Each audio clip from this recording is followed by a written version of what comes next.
শামশেরগঞ্জ তারাপুর হাসপাতাল একসময় শামশেরগঞ্জ সুতিয়া ফারাক্কা সহ বিস্তীর্ণ অঞ্চলের হাজারো মানুষের একমাত্র আশ্রয়স্থল ছিল তারাপুর হাসপাতাল। অসুস্থতা, দুর্ঘটনা বা প্রাথমিক চিকিৎসার প্রয়োজন পড়লেই মানুষ ভরসা করত এই সরকারি স্বাস্থ্য কেন্দ্রের ওপর। কিন্তু আজ 2025 সালে এসে সেই হাসপাতাল যেন শুধুই এক পরিত্যক্ত ভবন। ভাঙা দরজা, জানালা, চৌচির দেওয়াল, সর্বত্র ঝোপঝাড় আর নীরবতা। দেখতে যেন কোনো ভুতুড়ে হাসপাতাল। সম্প্রতি হাসপাতালে দুরবস্থা নিয়ে সংবাদ কভার করতে গিয়ে হুমকির মুখে পড়তে হয় কলকাতা টাইম 24-এর সাংবাদিককে। অভিযোগ, হাসপাতালে কিছু স্টাফ এবং এক বহিরাগত, যিনি নিজেকে স্টাফ হিসাবে পরিচয় দিয়েছিলেন, শুধুমাত্র এক রোগীর আত্মীয়, তারা সম্মিলিতভাবে ভিডিও ধারণে বাধা দেন এবং সরাসরি হুমকি দেন সাংবাদিককে। শুধু তাই নয়, পুরো হাসপাতালে কোথাও একজনও নিরাপত্তা রক্ষী ছিল না, যার ফলে যে কেউ এসে যে কোনো আচরণ করে যেতে পারে। এমন এক সরকারি প্রতিষ্ঠানে সাংবাদিক যদি নিরাপদ না থাকেন, তবে সাধারণ মানুষ, রোগীর নিরাপত্তা কোথায়? এই পতনের পেছনে অবহেলা নাকি সুপরিকল্পিত রাজনৈতিক স্বার্থ? এটাকে শুধুই অব্যবস্থাপনার ফল, নাকি এর পেছনে রয়েছে গভীর এক রাজনৈতিক ষড়যন্ত্র?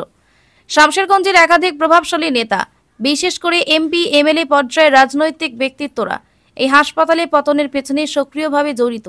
তাদের লক্ষ্য ছিল স্পষ্ট, সরকারি চিকিৎসা ব্যবস্থা ধ্বংস করে নিজেদের প্রতিষ্ঠিত বেসরকারি নার্সিংহোমগুলির বাজার তৈরি করা। আজ যখন তারাপুর হাসপাতাল চত্বরে জঙ্গল গজিয়েছে, ঠিক তখনই আশেপাশে ফুলে ফেপে উঠছে তাদের ব্যক্তিগত ক্লিনিকগুলি। জনসেবার মুখোশ পরে আসা এই নেতাদের কাছে মানুষের চিকিৎসা নয়, টাকার অঙ্কটাই সবচেয়ে বড় প্রাধান্য পেয়েছে। জনগণের করের টাকায় নির্মিত হাসপাতাল, অথচ নেই এক গ্লাস পানীয়। এই হাসপাতালটি তৈরি হয়েছিল সাধারণ মানুষের করের টাকা দিয়ে। লক্ষ লক্ষ টাকার বাজেটে নির্মিত এই প্রতিষ্ঠানটি আজ পরিণত হয়েছে ধুলোমাখা এক অচল কাঠামোতে। নেই ডাক্তার, নেই নার্স, নেই ওষুধ, নেই অ্যাম্বুলেন্স, এমনকি নেই একজন সিকিউরিটি গার্ডও। দিন দিন পরিণত হচ্ছে এক অদ্ভুত শূন্যতায়, যেখানে রোগীর বদলে ঘুরে বেড়ায় সাপ, পোকামাকড় আর ভুতুড়ে নীরবতা। যে নেতারা একদিন ভোট চাইতে এসে বলেছিলেন স্বাস্থ্যই সম্পদ, তাদের আজ খুঁজে পাওয়া যায় না। তারা যখন জনসভায় দাঁড়িয়ে উন্নয়নের বলি কপচান, তখন ভুলেও উল্লেখ করেন না কিভাবে নিজেরাই স্বাস্থ্য ব্যবস্থাকে ধ্বংস করে ব্যবসায়িক সাম্রাজ্য গড়ে তুলেছেন। এক সময়কার জনসেবার প্রতীক হাসপাতাল আজ তাদের লোভের বলি। প্রশ্ন জাগে, আমরা কি এই ধ্বংস দেখেও চুপ থাকব, নাকি এবার গলা তুলব?